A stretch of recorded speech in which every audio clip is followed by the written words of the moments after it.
Fábio, eu queria te fazer uma pergunta. Você cobriu as eleições da Argentina. Você viu, né, por dentro, teve um raio-x, eu lembro, porque eu estava aqui no Brasil, num pool de comentaristas aí trabalhando com você. Eu queria saber o seguinte: passado quase um ano, né, primeiro ano de governo Milei, como é que você está vendo agora a Argentina? Porque, assim, é aquela história, vou fazer a velha pergunta: o copo está meio cheio ou meio vazio? Obrigado pela recepção. Olha, eu queria dizer que boa parte do meu trabalho é balizada aqui pelos notáveis que vocês estão vendo na tela. Eu tenho todos os meus agradecimentos aqui, elogios públicos ao comandante Farinazo, ao professor Ricardo Cabral. Se eu passo, né, o sucesso do meu trabalho passa por essas duas pessoas aqui, que eu chamo de notáveis, que ajudam muito a me brindar com informações e as minhas conclusões. Obrigado mais uma vez pelo convite.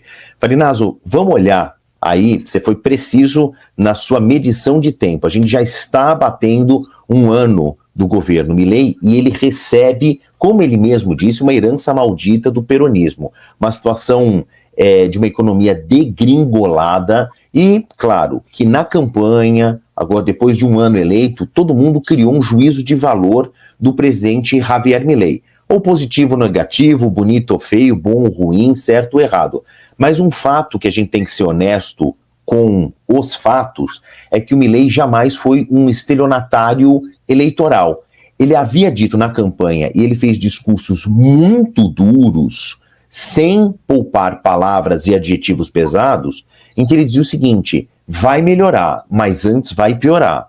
A gente vai ter que cortar na própria carne e sentir a dor de um momento de mudança para, num segundo momento, nós termos um resultado positivo. O resultado negativo que ele havia previsto, ele havia ditado, está acontecendo agora. Eu conversei com muitos economistas, não só antes da eleição do Milei, mas principalmente durante a campanha e agora, mais recentemente, depois dele eleito, e passado os 100 dias, os americanos criaram essa conta, né? Os 100 dias depois da posse, vira ali um termômetro. No caso do Milei,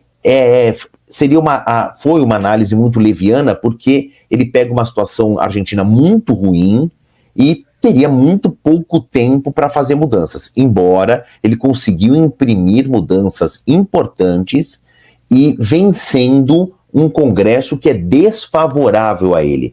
Eu vou falando aqui, vou abrindo uns parênteses. O primeiro é esse: ele é o primeiro presidente argentino em 30 anos, depois da redemocratização argentina, que não chega na Casa Rosada com maioria nem entre os deputados e nem entre os senadores.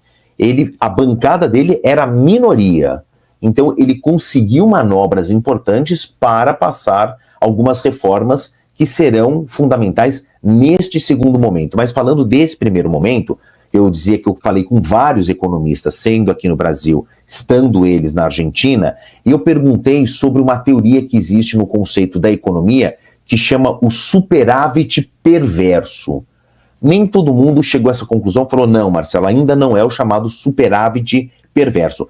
Não é uma nomenclatura minha, isso está na teoria econômica, que é o seguinte: cria-se muitas restrições, quebram-se benefícios sociais. Isso, obviamente, faz com que sobre dinheiro no cofre público.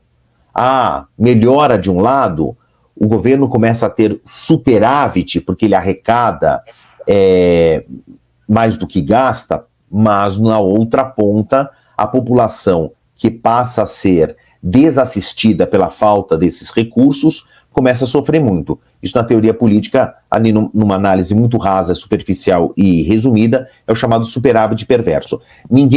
Não foi um consenso entre os meus entrevistados de que chegou um superávit perverso, mas de fato houve uma quebra de muitos benefícios sociais que pesavam muito na conta pública, e agora a gente está vendo essa readequação do sistema.